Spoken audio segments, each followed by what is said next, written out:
Hola, ¿cómo están? El día de hoy vamos a presentarles el libro Teorías de Aprendizaje para Maestro de Morris Beach. Mis compañeras Laura Huertas, Alejandra Díaz, Valentina Montaño y quien les habla, Melanie Rodríguez, somos estudiantes de Fonoaudiología de sexto semestre de la Universidad Santiago de Cali. Empecemos. Teorías de Aprendizaje para Maestro es un libro que contiene 414 páginas y que consta de 12 capítulos. El autor es Morris L. Beach, de la editorial Trillas, y esa primera edición en español fue creada en 1975 y la traducción es de Learning Theories for Teachers. El primer capítulo se llama ¿Por qué es un problema de aprendizaje en las aulas? Y dice que los cambios duraderos de las personas se producen mediante la maduración o el aprendizaje, o bien una combinación de ambos. Y los maestros no van a poder influir en gran parte sobre el patrón de maduración de los estudiantes. Sin embargo, su campo más eficiente, digamos que se va a centrar siempre en el aprendizaje. La herencia social de una sociedad será la cultura, que como resultado nos va a dar un aprendizaje acumulado por muchas generaciones. Y de manera correspondiente, los hombres van a obtener satisfacciones mediante el uso de sus capacidades, ya sean naturales o adquiridas. Ahora nos hace una pregunta. ¿Por qué se hizo las teorías de aprendizaje? Las teorías de aprendizaje son originadas en el siglo XVI y son utilizadas para evaluar o mantener la calidad de la situación escolar. Son creadas por psicólogos y aplicadas por los docentes. Según el libro, las teorías de aprendizaje son un dispositivo analítico que implícitamente contienen prácticas escolares. Esas prácticas escolares le permiten cumplir un objetivo o una finalidad que ha planteado el mismo docente dirigido a sus alumnos. Por ejemplo, escoger su plan de estudio, seleccionar sus materiales. Ejemplo, yo soy docente, digamos que yo soy docente, entonces yo me baso en la teoría constructivista, la teoría humanista y asimismo guío mi aula de clase o me dirijo a mis alumnos consiguiendo unos objetivos por parte de ellos. Las teorías de aprendizaje son evaluadas desde dos criterios, lo autoritario y la investigación científica. Lo autoritario es tener fe en lo que dice el otro y la investigación científica es hacer una investigación de otra teoría dentro de un marco científico. Ahora bien, ¿qué teorías del aprendizaje se reflejan en las prácticas escolares? Entonces, se presentan las principales líneas que se han seguido en el desarrollo de las teorías del aprendizaje. Son al menos 10 teorías distintas que son relativas a la naturaleza básica del proceso de aprendizaje, que prevalecen en las escuelas actuales o las definen psicólogos contemporáneos destacados. La primera es la disciplina mental, que significa que el aprendizaje consiste en disciplinar o adiestrar la mente. La segunda es el desenvolvimiento natural, que es un procedimiento en el que los niños desarrollan lo que la naturaleza les ha dado. Y la última, que es la de percepción, que son los procesos en el cual nuevas ideas se asocian a las antiguas, ya que constituyen la mente. Bueno, entonces seguimos con qué conceptos caracterizan a las perceptivas teorías del aprendizaje. Se dice que además de las 10 teorías del aprendizaje también se tienen unas categorías que las primeras son sistemas psicológicos alternativos de perspectivas básicas. Esto hace referencia de que cada sistema psicológico sistemático va a tener una manera de ser abordado diferente. La segunda, naturaleza moral y activa de los seres humanos supuestamente innata. En esta dice que la naturaleza moral del hombre lo señala como que el hombre puede ser bueno, malo o neutro, y la naturaleza activa señala al hombre como que éste puede ser activo, pasivo o neutro. La tercera, las suposiciones alternativas sobre la naturaleza moral básica de los hombres. Aquí se dice que el hombre puede ser bueno o malo según el ambiente en el que se esté desarrollando.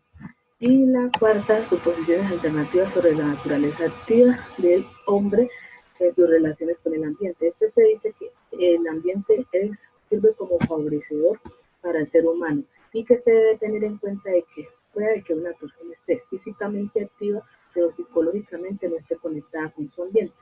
La quinta y última es el enfoque de enseñanza. Esta hace referencia a que los estudiantes van a tener una naturaleza mental activa pasiva, lo cual le va a permitir hacer redes neuronales, lo cual le va a ayudar a tener un aprendizaje más fructífero para su desenvolvimiento, tanto en la escuela como en su diario vivir.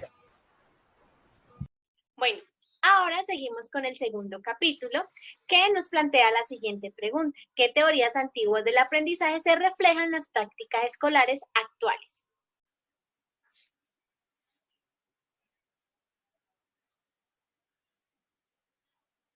Listo. Ya una vez hemos visto estas teorías, que es la disciplina mental, el desenvolvimiento mental y la percepción. Las dos primeras teorías son teorías innatas, que son basadas, que dicen que el conocimiento es innato y solamente se desarrolla a medida que crecemos o evolucionamos o que alguien nos recuerde lo que ya sabemos.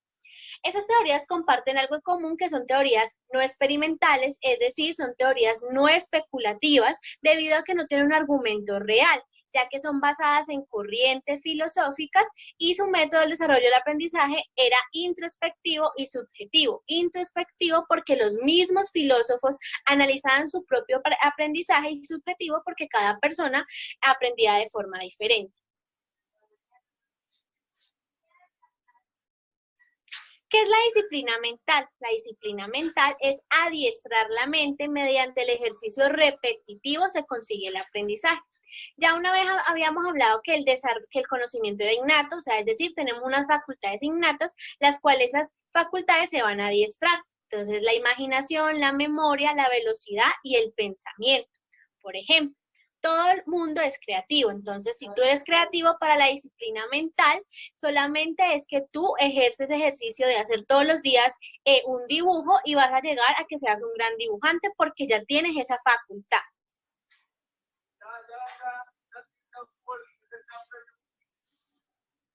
Listo, básicamente aquí es como se ve reflejado la historia de esa disciplina mental.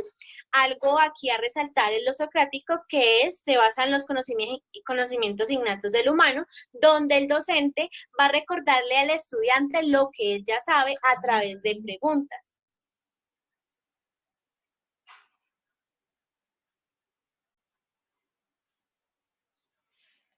¿Qué formas puede adoptar la disciplina mental? Se adopta de dos formas, el clasicismo y la psicología de las facultades. El clasicismo habla de la capacidad de captación. Según el clasicismo, el hombre es neutro al nacer y activo cuando interactúa con su medio ambiente. Y tiene cierta verdad, cuando nosotros nacemos, somos seres a la expectativa de conocer el mundo. Y cuando interactuamos en el momento de la lactancia, somos seres interrogativos, explorativos y comunicativos. ¿A qué viene esto? Según el clasicismo, dependiendo de cómo comprendamos o captemos las cosas, asimismo vamos a comunicar y a actuar. Y la psicología de las facultades es desarrollar esas facultades, que es la percepción, imaginación y memoria y razonamiento, con un elemento muy importante que es la voluntad. Ahora vamos a hablar sobre el aprendizaje por medio del desenvolvimiento, donde define al hombre como un ser activo, libre y autónomo que construye su propio mundo y su propio pensamiento. ¿Qué significa la percepción para la enseñanza? Pues de acuerdo con la percepción, si se tiene un pensamiento correcto, vamos a tener una acción correcta. Es decir, que si ese aprendizaje tiene que ver con la formación de una masa perceptiva, la tarea de la educación va a ser sumar esas experiencias apropiadas con una base existente. Y los maestros deberán partir desde las experiencias que tiene cada estudiante con el fin de enriquecerlas o de ampliarlas. Y el problema de la educación será seleccionar los materiales adecuados para las bases o las masas perceptivas de cada estudiante. Si bien un maestro es el arquitecto y el constructor de las mentes, por ende, también será el del carácter de los estudiantes. ¿Cuáles son las 5 etapas cerbatinas del aprendizaje? Pues Servat y sus seguidores, digamos que estaban convencidos de que ese proceso de aprendizaje se iba a efectuar por medio de una serie ordenada de unas etapas, y que todos los maestros debían entenderlas y seguirlas. Esas constan de la preparación, la presentación, la comparación, abstracción, generalización y la aplicación. Las contribuciones al desarrollo de la educación, en su mayor parte, fue el ataque a la doctrina y de la disciplina mental de la psicología de las facultades. Es decir, que ese método psicológico de enseñanza se iba a basar en el conocimiento del hombre y sus funciones mentales. Pasando ahora al tercer capítulo, se nos hace la pregunta de cuáles son las dos familias principales de teorías contemporáneas del aprendizaje. Las dos familias principales son la teoría conductista del condicionamiento de estímulo y respuesta y la teoría del campo de la Gestalt. Estas han estado en proceso de desarrollo durante todo el siglo XX y tienen raíces que se extienden a periodos anteriores, aun cuando ambos métodos psicológicos ofrecen contrastes en la mayoría de sus aspectos, tienen algo en común, que se trata sobre métodos científicos para el estudio del hombre. Entonces, sus principales exponentes son John Watson, que su psicología se conoce como el conductismo, y Edward Thorndike, que su psicología se conoce como el conexionismo. Ahora les voy a hablar un poco sobre los orígenes de estas dos teorías. Entonces, ¿cuáles son los orígenes asociados de los conductistas actuales? Durante la primera mitad del siglo XIX, la psicología experimental se inició dentro de la fisiología experimental, donde los fisiólogos Bell y Müller se ocuparon de poner a prueba la participación del sistema nervioso en cuanto a la visión y el oído. Así fue como se convirtieron en psicólogos, aun cuando en ese entonces pues no se conocía ese nombre.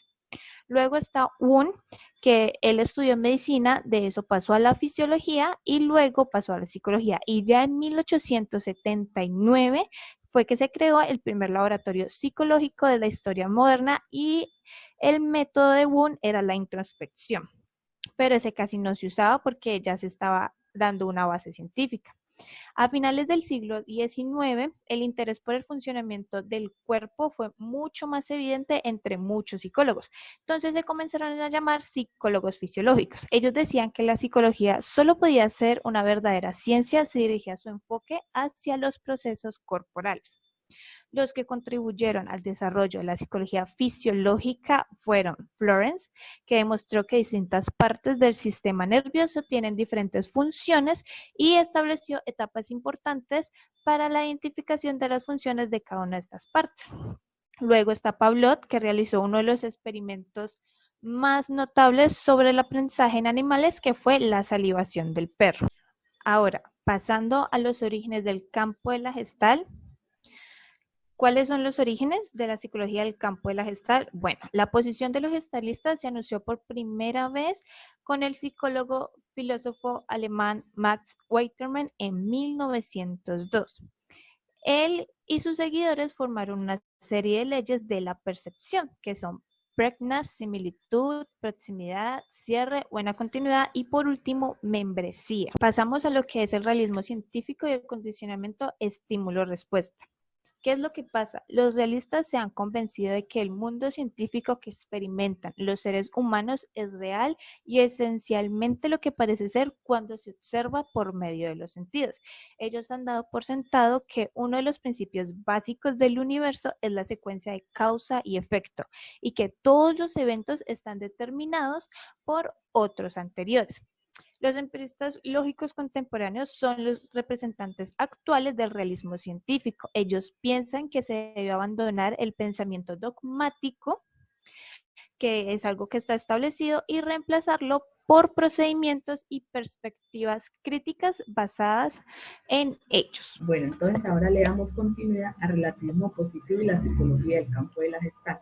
Esta hace una referencia a que el relativismo positivo del campo de la Gestalt es esencialmente una síntesis renaciente que se ha desarrollado a partir de conflictos ideológicos entre los principios psicológicos del naturalismo romántico. Entonces, a partir de esto se han creado una serie de preguntas, las cuales se inician con ¿cómo definen la realidad estas dos familias? Estas dos familias son los conductistas y la Gestalt, y definen la realidad en que consiste en las interpretaciones que la persona hace de sí mismo, de su ambiente y cómo interactúa sobre él. Entonces, seguido de esta, se da a la pregunta de cómo define el ambiente estos dos grupos de psicólogos. Entonces se dice que estos dos grupos de psicólogos definen el ambiente debido a que el ambiente se define como término objetivo fisicalista de que toda persona tiene la capacidad de oler, oír y sentir el medio en el que está relacionado. Entonces se sigue con es la interacción de las personas y el ambiente, la alternativa simultánea o mutua. Entonces aquí se dice que hay una relación alternativa que es de parte de los conductistas y la otra que es de la Gestalt. Entonces, esta hace referencia a que se inicia las reacciones de una persona ante un estímulo, o sea, la reacción que da la persona ante este estímulo, y lo otro dice que el ambiente físico de la persona puede cambiar de acuerdo a cómo esa persona lo vea relacionado. Entonces se sigue con ¿qué es la experiencia para los conductistas y la Gestalt? Entonces, estos dos grupos de psicólogos hacen una relación entre la experiencia que es esta significa que es el proceso conocido del cual de la persona tiene la capacidad de relacionarse por medio de experiencias vividas del pasado y que las puede relacionar con experiencias vividas del presente. ¿Qué significa la motivación para estas familias? La motivación para estas dos familias hace referencia a que toda la motivación surge directamente desde un impulsor de los órganos de las emociones básicas de cada persona o de la tendencia de emitir respuestas que se han establecido mediante un conocimiento anterior o a impulsos que ya están dentro de las emociones. Bueno, ahora pasamos al cuarto capítulo que nos preguntan, ¿cómo describen el proceso de aprendizaje de las dos familias contemporáneas? Listo, entonces, ¿aprenden los humanos y los seres humanos, los animales igual? Pues siempre se ha abierto este debate, ya que los experimentos de los psicólogos han sido con animales, para reflejar la conducta humana. Los filósofos antiguos decían que el proceso de aprendizaje en todo el reino animal era igual, pero Wundt negaba la relación entre el animal y el hombre, ya que el hombre es un ser racional.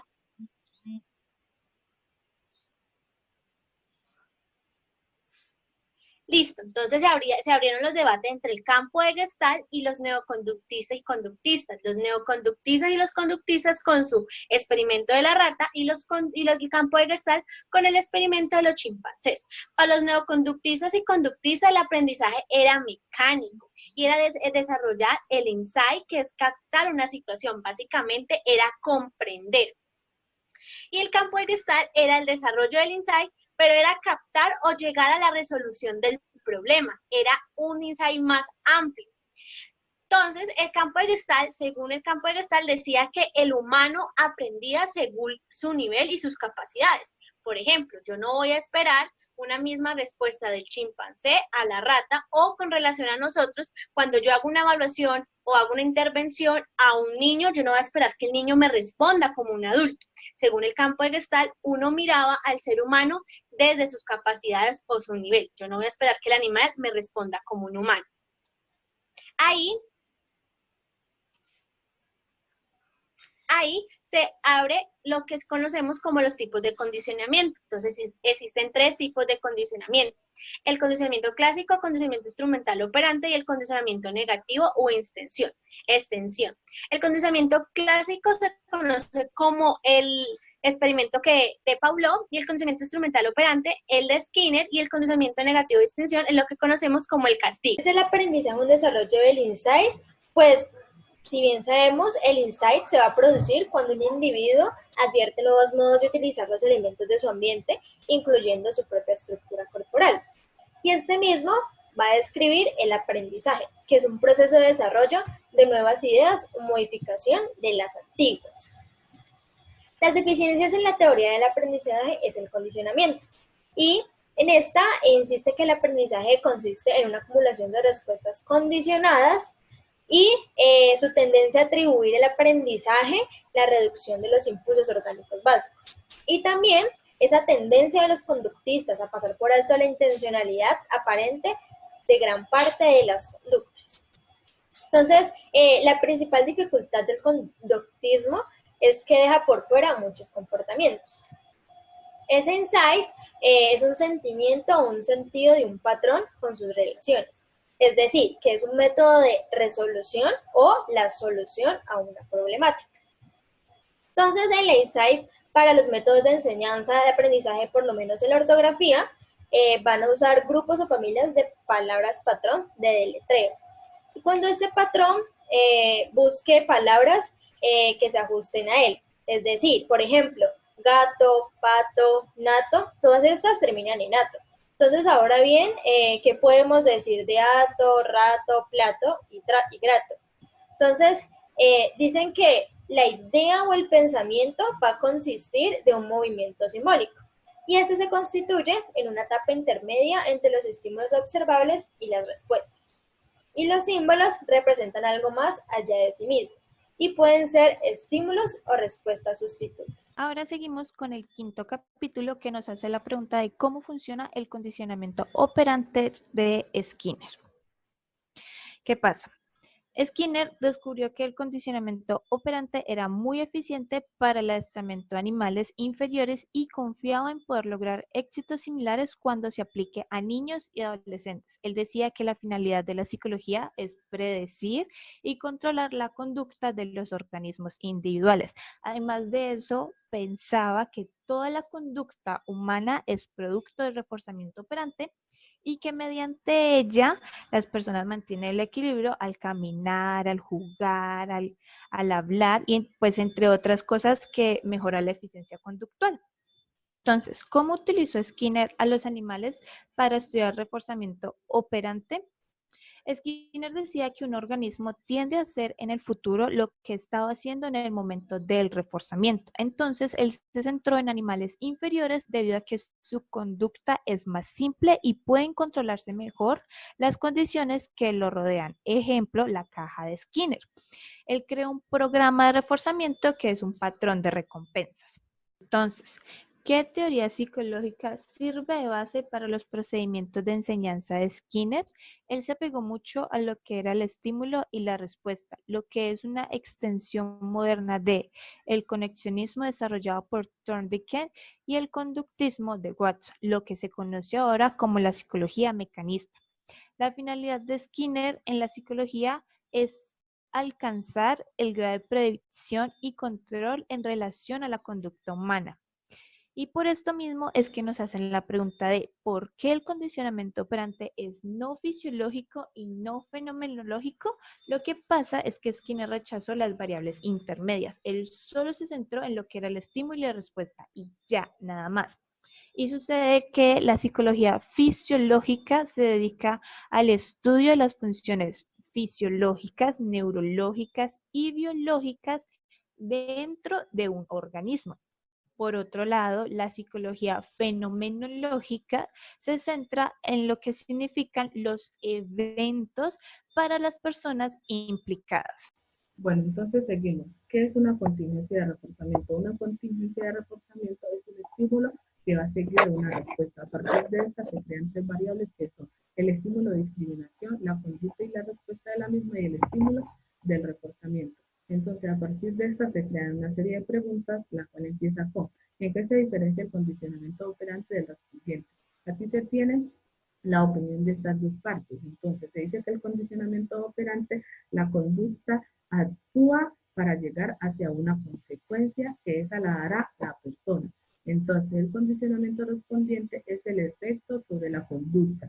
Entonces, es la conducta la cual da la persona cuando ya se le ha aplicado el estímulo. Entonces, seguimos. ¿Cuáles son los procesos de reforzamiento operante y de extinción? Entonces, aquí se tienen tres series de preguntas que son ¿cuáles son los tipos de reforzadores? Los tipos de reforzadores pueden ser positivos y negativos según la persona.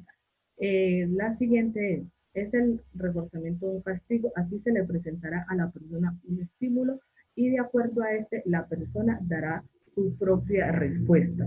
¿Cuál es el tipo de reforzamiento operante? Aquí se dice que el tipo de reforzamiento operante son la discriminación de estímulos y la diferencia de la respuesta. Entonces seguimos con cómo podría aplicarse el condicionamiento operante en las prácticas escolares.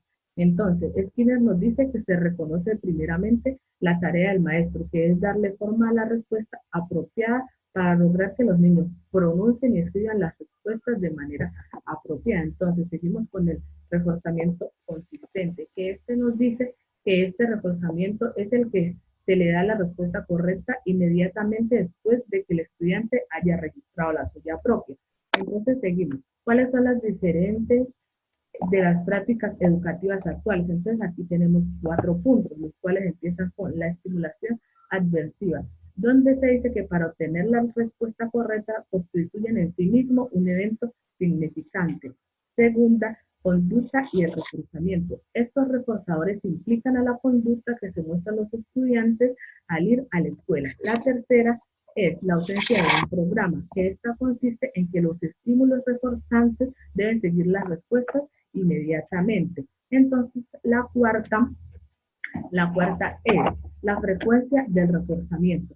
La frecuencia del reforzamiento es posible que los maestros proporcionen una cantidad de reforzamiento. No es posible que los maestros proporcionen una cantidad de respuestas para cada uno de los estudiantes de esta aula de clase. Entonces seguimos con cuáles son las consideraciones pertinentes para el condicionamiento de la enseñanza. Entonces aquí se plantean 4 puntos diferentes, los cuales son la conducta a establecer. Esta quiere decir que enseñar y a continuación enseñarlo. Los reforzadores son que puede ser la consecuencia de que el niño supere a otro niño. La respuesta hace referencia a que el maestro debe tener a la mano un inventario de respuestas disponibles para el proceso de conocimiento de los estudiantes. La programación dice que esta programación son el reforzamiento eficiente, que significa lograr que se ejerza la conducta deseada para cada uno de los estudiantes. Bueno, entonces ahora seguimos con el sexto capítulo, que nos plantea una pregunta, que es ¿cómo trata el aprendizaje la teoría cuantitativa de estímulo y de respuesta de Spencer? Entonces, aquí nos dice cuál es la naturaleza de la experimentación de Spencer. Spencer hace una síntesis de un experimento que él planteó, que fueron 3 grupos de 50 personas, los cuales tenían que dar una serie de intentos y los resultados fueron alto reforzamiento y pulsión. Esa fue la del primer grupo, y la del segundo fue bajo reforzamiento y pulsión elevada, y la del tercer grupo fue bajo reforzamiento y baja pulsión. Entonces se dice, ¿por qué Spencer ofrece poca ayuda inmediata para mucha eventualidad para los maestros? Entonces aquí Spencer nos da 3 teorías de las mismas, que son que Spencer se preocupa por el aprendizaje de los seres humanos y situaciones de la vida cotidiana, incluyendo las escuelas. Las segundas son las variables particulares específicas por su campo y el estudio y la técnica de medición. Y la tercera es, el único criterio de prioridad para Spencer era la investigación. Entonces, ahora seguimos. ¿Cuál es la naturaleza de la teoría psicológica de Spencer? La naturaleza de esta teoría es que la conducta tiene suficiente orden y singular como para ser descrita por diferentes leyes. Entonces se plantean 3 preguntas, la cual la primera es, ¿por qué estudió Spencer la conducta moral? Entonces dice que consiste en realizar o el desempeño de un organismo de una tarea o alguna función. La segunda es, ¿cómo se descubrieron las leyes psicológicas? Las leyes psicológicas de Spencer fueron aspectos del ambiente de un organismo que provocan una guía para las respuestas. ¿Cuál es la finalidad de las teorías de la psicología? La finalidad esta es construir un modelo teórico que permita deducir o interrelacionar leyes específicamente descubiertas en diferentes situaciones para el aprendizaje. Entonces dice, ¿cómo estudia Spencer el aprendizaje? Spencer estudia el aprendizaje por medio de variables que son las variables dependientes y variables independientes, que estas hacen parte del estímulo y respuesta. Las variables intermedias, que hacen parte de los eslabones mediadores del aprendizaje. Las otras son variables de estímulo y entrada, que estas hacen parte de las propiedades del ambiente físico y social. Las variables de respuesta o resultado, que estas hacen parte de los organismos y las propiedades actuales de los seres vivos. Entonces, continuamos con cómo experimentó Spencer el aprendizaje. Entonces se dice que Spencer experimentó el aprendizaje por medio de un proceso de conocimiento que puede incluir o no el reforzamiento. Entonces se dice que primeramente constituye un estímulo adecuado o incondicionado para cada persona, que pueda tener uno nuevo o condicionado. Y la segunda es que experimentó más probablemente aquellas que deben condicionarse. Entonces, seguida esta, ofrece a las escuelas, ¿qué ofrece esta? A las escuelas del futuro. Esta se dice que ofrece a las escuelas del futuro como que las palabras pueden llegar a ser estímulos, las palabras pueden llegar a ser respuestas, o el condicionamiento puede llegar a ser un proceso verbal.